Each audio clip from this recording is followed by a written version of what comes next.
Kitab-kitab Deuterokanonika.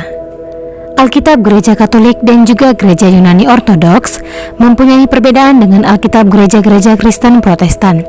Alkitab Gereja Katolik memuat juga kitab-kitab yang disebut Deuterokanonika.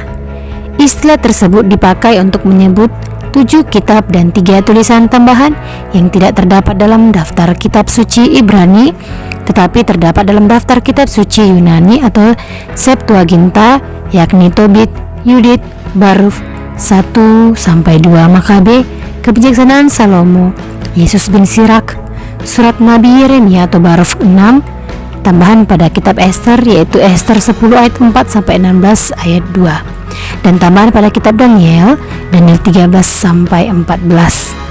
Yang pertama, kitab Tobit. Berkisah tentang seorang bernama Tobit yang tertimpa kemalangan, tetapi anaknya yang bernama Tobia dapat menyembuhkannya.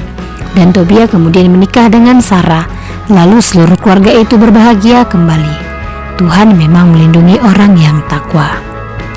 Kedua, kitab Yudit. Berkisah tentang seorang perempuan Israel di negeri Kanaan. Ia berhasil menyelamatkan umat Israel dan kota Yerusalem dari serangan musuh yang dahsyat. Yudit menandaskan bahwa umat kecil yang tidak berdaya tetapi setia kepada Tuhan dapat bertahan dan bahkan dapat memusnahkan kuasa jahat yang mengancam. Ketiga, kitab 1 Makabe. Berkisah tentang perang kemerdekaan umat Israel melawan penjajah. Tokoh utamanya adalah Yudas yang bergelar Makabe. Mereka mendapatkan kemerdekaan politik dan agama. Umat percaya bahwa hanya dengan iman dan kepercayaan mereka mendapat kekuatan hingga berhasil mengalahkan musuh. Yang keempat, kitab 2 Makabe. Berkisah tentang perang kemerdekaan yang sama, kisah lebih pendek karena hanya berkisah tentang Yudas Makabe saja. Yang kelima, kitab Kebijaksanaan Salomo. Berupa wejangan dan renungan tentang berbagai masalah, khususnya soal kematian orang baik dan nasibnya di alam baka nanti.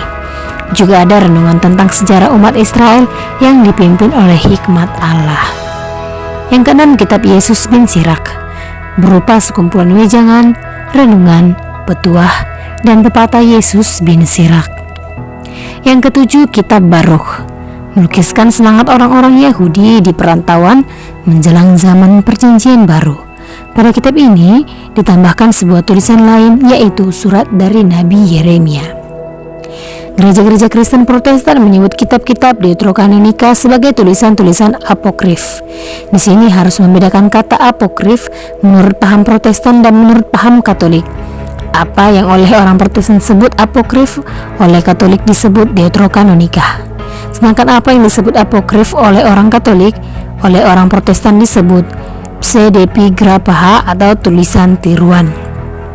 Kata apokrif berasal dari bahasa Yunani yang artinya tersembunyi, terselubung, rahasia.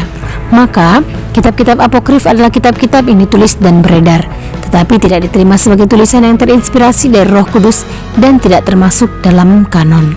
Gereja Katolik menyebutnya sebagai Deuterokanonika, artinya kanon kedua. Sedangkan kitab-kitab yang tidak pernah diragukan kedudukannya sebagai bagian dari kitab suci disebut Protokanonika, artinya kanon pertama. Nah, bagaimana secara munculnya perbedaan? Perbedaan ini terkait dengan sejarah agama Yahudi dan terbentuknya kitab suci.